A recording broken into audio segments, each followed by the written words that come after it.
एक एक करके कि एग्जैक्टली ये भारत की ग्रोथ से जो मैप चल रहा है सर बोल रहा हूं, ये सिर्फ ये एक इंडिकेशन है दर्शकों के लिए कि कौन कौन से देशों की सरकार 1950 से लेके और 24 तक अमेरिका ने ध्वस्त की है। डेमोक्रेसी लाने के नाम पे वो कैसे बर्बाद करता है अमेरिका का डीप स्टेट और उसके टारगेट पे अब भारत। सर रामकृपाल जी मेरे को देखिए, ये बात सही है जो आप प्रस्तावना अच्छा, सतीश जी बोल रहे हैं। बातें कही, वो सच हो सकती है, सही हो सकता है। अमेरिका का इतिहास रहा है कि पहले वो हीरो बनाता है, उसको फिर जो है राक्षस बना के खत्म कर देता है। देखा है हमने, Saddam Hussein, Osama bin Laden वगैरह वगैरह वगैरह। ये उनकी राष्ट्र नीति जो नेशनल इंटरेस्ट कहते हैं वो रही है। लेकिन जिस प्रकार से हम बाहरी इंटरनेशनल पॉलिटिक्स और अंदरूनी पॉलिटिक्स को मिला के बात कर रहे हैं, तो मैं ये भी कहूंगा कि अगर जो 80-20 की राजनीति करते हैं और जो कहते हैं कि बटोगे तो कटोगे, इससे भी जो है ना आंतरिक सुरक्षा, मतलब आंतरिक जो मजबूती है वो कमजोर होती है। मैं मानता हूं आपकी बात ऐश्वर्या कि भारत के सामने चैलेंजेस, मैं एक रहस्योद्घाटन भी करूंगा आपके चैनल पे आज। देखिए, वो चैलेंजेस हैं। अगर वो बांग्लादेश है तो भारत पे भी उसका दबाव है, अमेरिका के थ्रू सब तरफ दबाव वो बढ़ाएगा, ये हो सकता है। इसमें स्थिति क्या है कि अगर हम ये बात करें कि जो कुछ हुआ सो सब 8-10 साल में हो गया, ऐसा नहीं है। आपको मिलके मिला के चलना पड़ेगा। पहले की सरकारों के कंट्रीब्यूशन को भी आपको अंडरलाइन करना पड़ेगा। और ये जो अंतर्राष्ट्रीय स्तर पे जो नीति है वो जिम्नास्टिक्स के बैलेंस बीम जैसा है, बैलेंस बीम जैसे आपको चलना पड़ेगा। ये चीज समझने की बात है। इससे काम नहीं चलेगा कि आप किसी देश के नेता को कह दो कि जी फलाना बार इसकी सरकार, ये सब से नहीं है।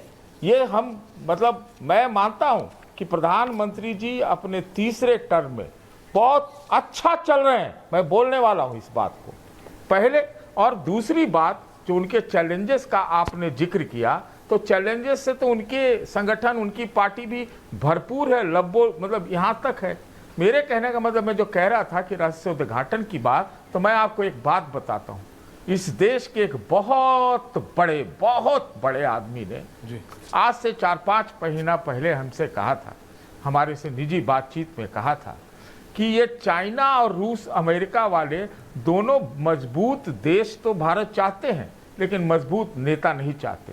ये बहुत बड़े आदमी ने हमसे कहा, जिसकी वजूद है, जिसकी हैसियत है, जिसकी मतलब सब कुछ है। तो कहने का मतलब है कि जिन पार्टियों ने जो गलती की, जिन सरकारों ने गलती की, मोदी जी ने भी जो गलती की, उसको सुधारें।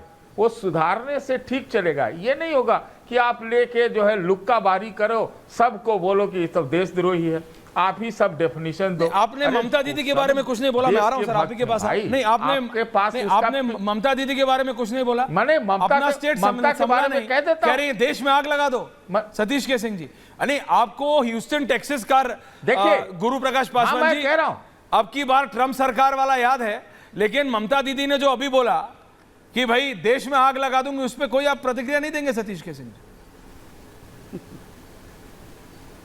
मैं देगा। मैं तो ममता सरकार को जिस प्रकार से लीपा पोती हुई, कवर अप हुआ बंगाल के केस में, मैं तो कह रहा था कि उनकी सरकार को भंग करना चाहिए।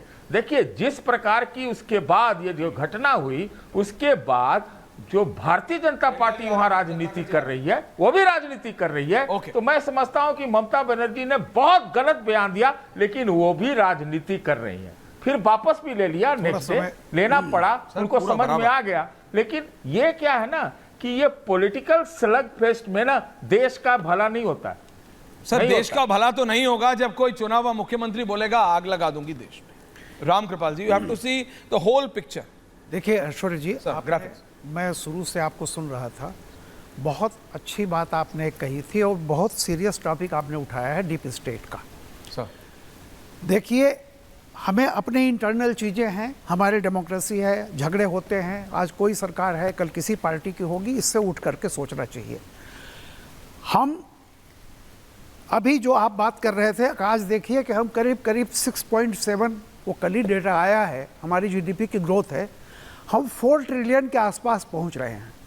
और हिंदुस्तान के तमाम एनालिस्टों का एक मत है कि हम 70 और 75 साल में 4 ट्रिलियन हुए हैं, 2032 तक हम 8 ट्रिलियन के ऊपर जाएंगे। यानी जो ग्रोथ हमने 70 सालों में जो की थी, अगले 8 सालों में उतनी बड़ी ग्रोथ हमारी होने जा रही है। और ये चिंता जो है, जो सुपर पावर्स हैं जिनका सब कुछ चलता रहा, उनको एक बहुत बड़ी चिंता हो रही है। और ये हम नहीं कह रहे हैं, IMF, वर्ल्ड बैंक, तमाम सरकार, कल फिच की रेटिंग ने जिस तरह से हमको दिया है, आप देख लीजिए। तो कल्पना कर लीजिए कि अगर भारत 2030 और 32 तक 8 और 10 ट्रिलियन की इकोनॉमी हो जाएगा, हम जिन हथियारों को, हम तो जूते भी बाहर से मंगाते थे, आज हम हथियार भी बनाने लगे हैं। एक पूरी आर्म्स लॉबी पूरी दुनिया की इस चिंता में है कि कैसे क्या किया जाए। लेकिन मैं ऐश्वर्य जी कह रहा हूं, जैसा आपने कहा, 2 शब्द होते हैं, एक होता है प्रतिस्पर्धा, एक होता है परिस्पर्धा। प्रतिस्पर्धा ये होती है कि तेरी कमीज मेरी कमीज से ज़्यादा सफ़ेद है तो मैं एक मिट्टी उठा के तेरे ऊपर डाल दूंगा, हम बराबर हो गए। परिस्पर्धा वो होती है जिसमें होता है कि मैं अपनी कमीज को इतना साफ कर लूँगा कि तुमसे ज़्यादा चमकेगी। लेकिन दिक्कत की बात यही है कि आज जो बड़ी इकोनॉमीज़ हैं वो परिस्पर्धा में विश्वास नहीं करती, वो प्रतिस्पर्धा में विश्वास करती हैं।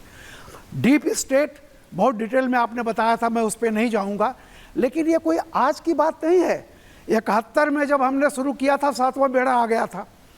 लगातार वाजपेयी जी ने जब ये परमाणु परीक्षण किया तो हम पर बैन लग गया, और जितना दिन तक बैन रहा उतनी दिन तक जो हमने प्रोग्रेस की वो आंखें खोलने वाली थी।